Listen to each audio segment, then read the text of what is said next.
Hello children, so this is the second session of the chapter solid state. In the first session, we learned about the types of solids, crystalline and amorphous solids, and then we also studied about ionic, molecular, covalent and metallic solids with their examples. Now basically in this chapter, we are going to study about the crystalline solids and their structures in detail. So we will start first with certain points and we will understand what these are. Then we'll go on to understand the different crystalline structures of different solids. So we will learn a new term here, that is space lattice.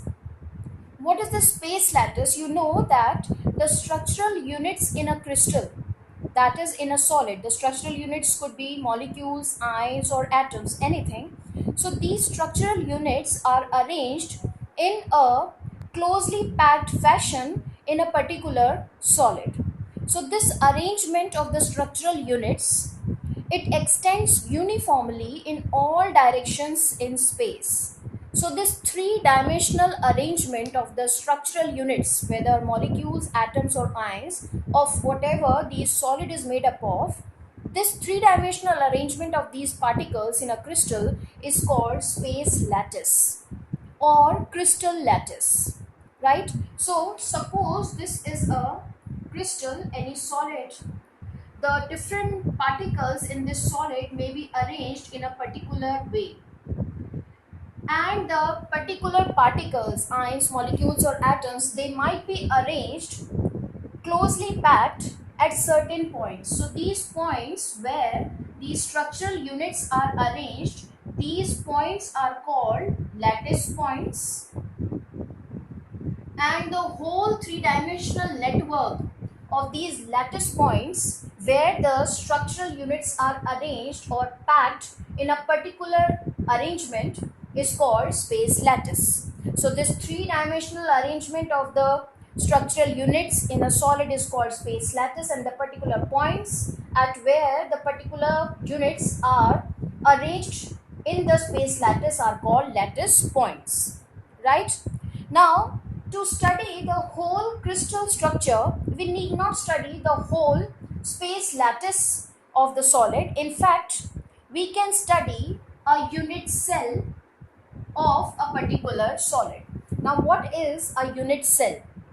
A unit cell is actually a three-dimensional repetition of a small three-dimensional group of lattice points in a space lattice. That means in this space lattice, the arrangement of the particular units is again and again being repeated in the whole crystal. So in spite of studying the whole lattice point arrangement, we study just a unit of this space lattice. This unit is referred to as unit cell, and it is the smallest three-dimensional group of lattice points which, when repeated in three-dimensional space, gives the space lattice. So in spite of studying the whole lattice points in the space lattice, we just study the unit cell to understand the particular structure of a particular solid. Now we will study in detail what are unit cells. So the unit cells could be of many types. Basically, there are two parameters in a unit cell which defines of what type this unit cell is. So we will study the parameters of a unit cell. The 2 points which we need to study about the unit cell is, number 1, a unit cell consists of edges. It consists of edges. Number 2, it consists of axial angles. It consists of axial angles. Let us suppose we take a particular unit cell. Like suppose we take a cubic unit cell. Let us try to understand what are these edges and axial angles in this unit cell. So edges are actually the distance along the edges, along the three axes. These distances from here to here along the three axes x, y and z. So these three distances along the three axes of a unit cell are referred to as edges. let us suppose A, B, C are the three edges of this particular unit cell. Then axial angles are the angles between these edges. The angles in which these edges are oriented against each other is the axial angle. Now depending on the edges, edge length and the relationship between each other and the axial angles, the unit cell could be of many types. Like a unit cell could be a cubic unit cell, it could be a tetragonal unit cell, it could be orthorhombic, hexagonal, monoclinic and many others. So what specifies or what differentiates one unit cell from another unit cell is the edges and the axial angles. So in our syllabus we have cubic unit cell which we will study in detail. So let us understand what are the edges and the axial angles in a cubic unit cell. You see, a cubic unit cell means a unit cell in the shape of a cube. So you know that a cube has 8 corners, that is 8 vertices. These are the 8 corners, right? It has 6 faces. These are the 6 faces. This is 1, this is 2. These are the 6 faces, right? And it has 12 edges. A cube has 8 corners, 6 faces and 12 edges. Along with it, the 3 edges, edge lengths A, B, C along the 3 axes are all equal in a cubic unit cell. That is A, B and C are all equal. The 3 distances along the 3 axes are all equal. A, B and C are equal in a cubic unit cell. Also, the angle, all the 3 edges, the axial angles in which the 3 edges are oriented is 90 degree. So all the 3 edges A, B, C are oriented in the angle 90 degree to each other. So this is the cubic unit cell that we will study in detail, and we will study the structure of those solids in which the unit cell is cubic unit cell. So let us study in detail what is a cubic unit cell and the types of cubic unit cell. So coming to the cubic unit cell, first of all we will study the types of cubic unit cells.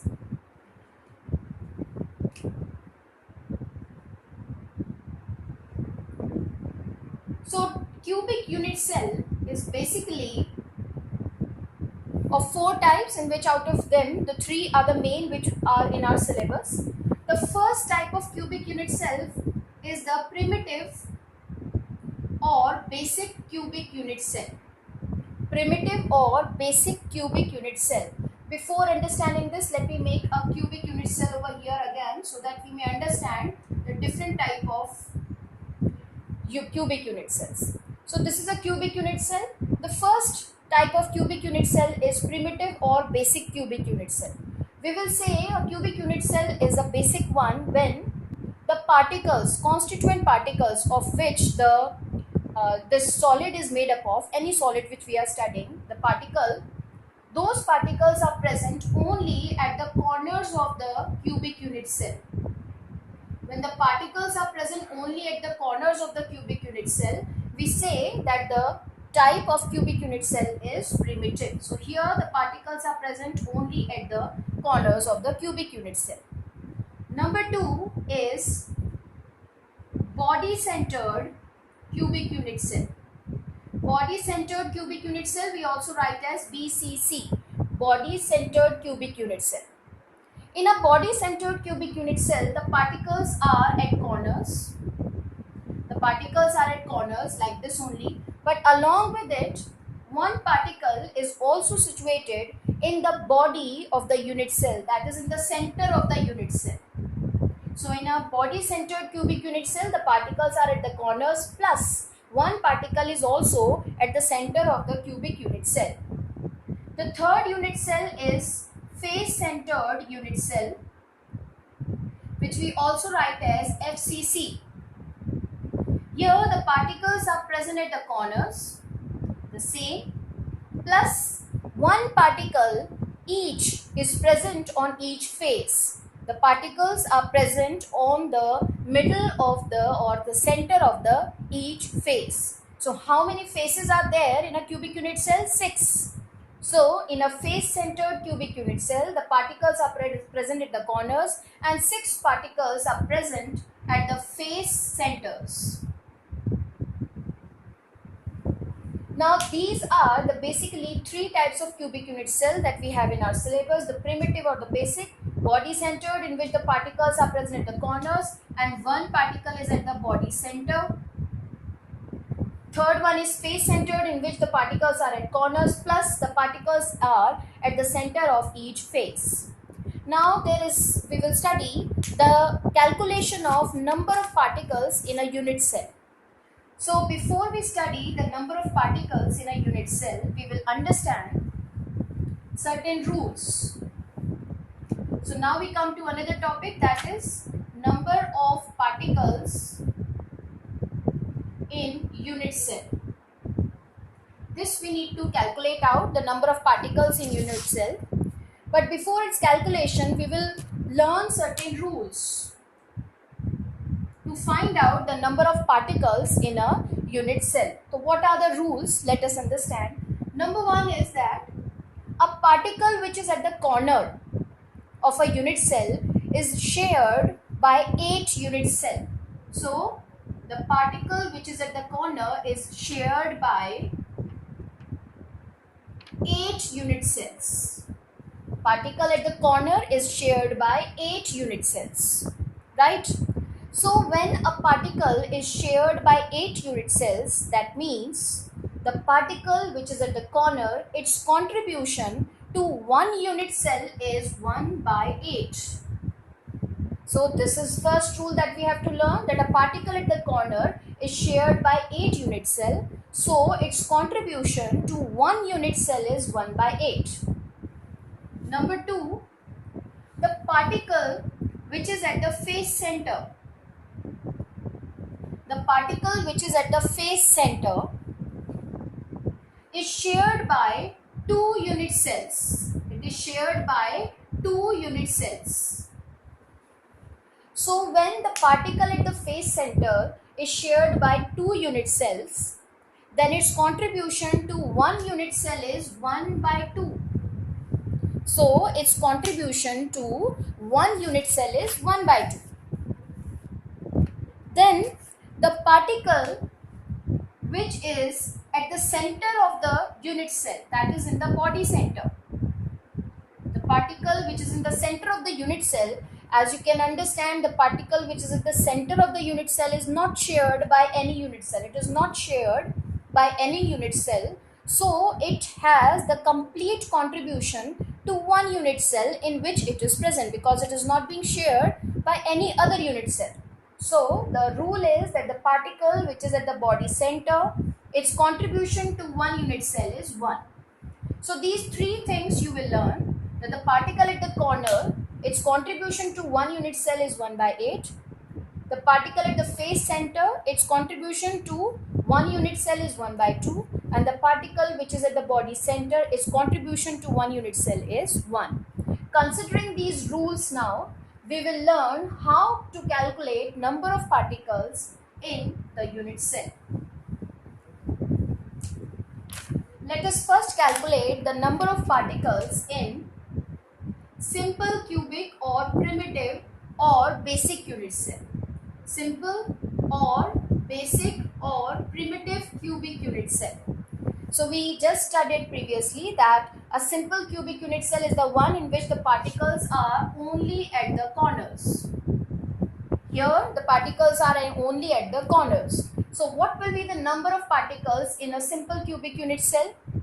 So considering the rules, we know that the simple cubic unit cell has 8 corners and the contribution of each particle at each corner is 1 by 8.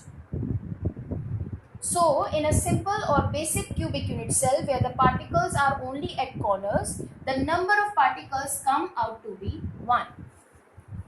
So number of particles in a simple cubic unit cell is 1, because here the particles are only at the there are 8 corners and contribution of each corner is 1 by 8. So number of atoms or particles in a unit cell simple cubic is 1. Number 2, in a body centered cubic unit cell, the particles are at corners plus 1 particle is at the center of the unit cell, that is at body center. So how will you do the calculation? You know how many corners are there in the simple cubic unit cell? 8.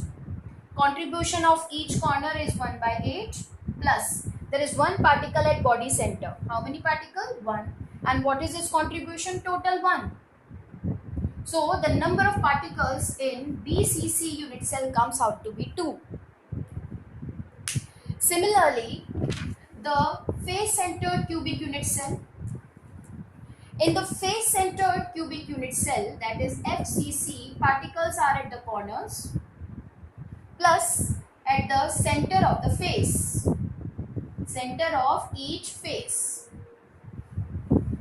So the particles at the corners, how many corners? 8. Contribution of each corner 1 by 8 plus the particles are at the center of each face. Now how many faces are there in a cubic unit cell? 6.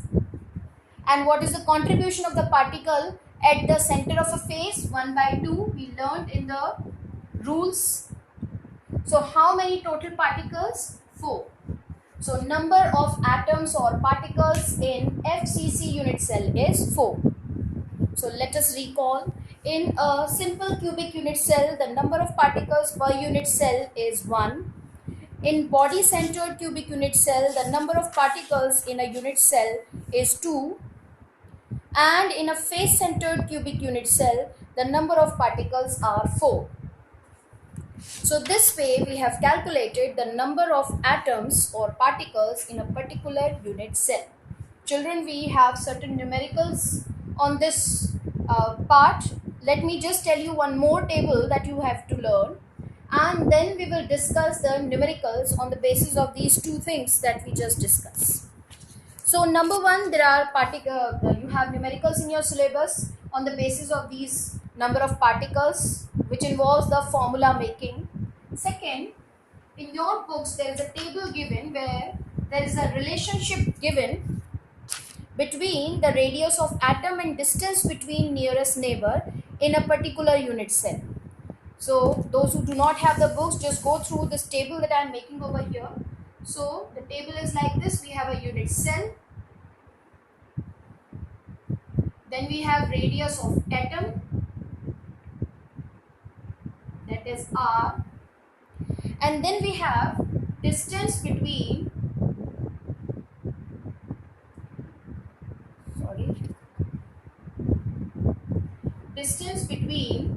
nearest neighbor,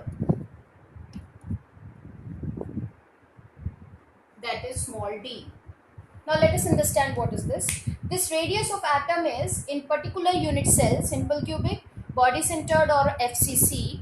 What is the radius of a particular atom or the particular particle of which that solid is made up of? That is indicated by small r. And distance between nearest neighbor is small d. D is, what is this distance between nearest neighbor means? What is the distance between the nearest atom or particle to which it is attached? That is, how much close a particular particles are there in a particular unit cell. That is the distance d, small d, distance between nearest neighbor. So in a simple cubic unit cell, the radius of the atom is given by a by 2, where a is edge length. You should remember here a is edge length. And distance between nearest neighbor is equal to a. That is d is equal to a. For simple cubic unit cell, a is edge length, d is distance between nearest neighbor, and r is radius of atom. Then in a body centered cubic unit cell, the radius is of the atom is given by root 3 a by 4. Root 3 a by 4. And distance between nearest neighbor is root 3 a by 2. Root 3 a by 2.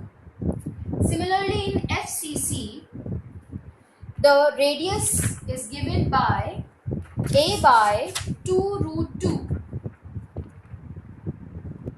and d is given by a by root 2. A by root 2. So this is a particular table where you have been given the relationship between A, R and D. A is edge length, R is radius of atom and D is distance between nearest neighbor. On the basis of this also you get certain numericals. Children, go through this session, learn these formulas and the number of atoms per unit cell. On the basis of the two, we will just do the numericals in the next session. Thank you.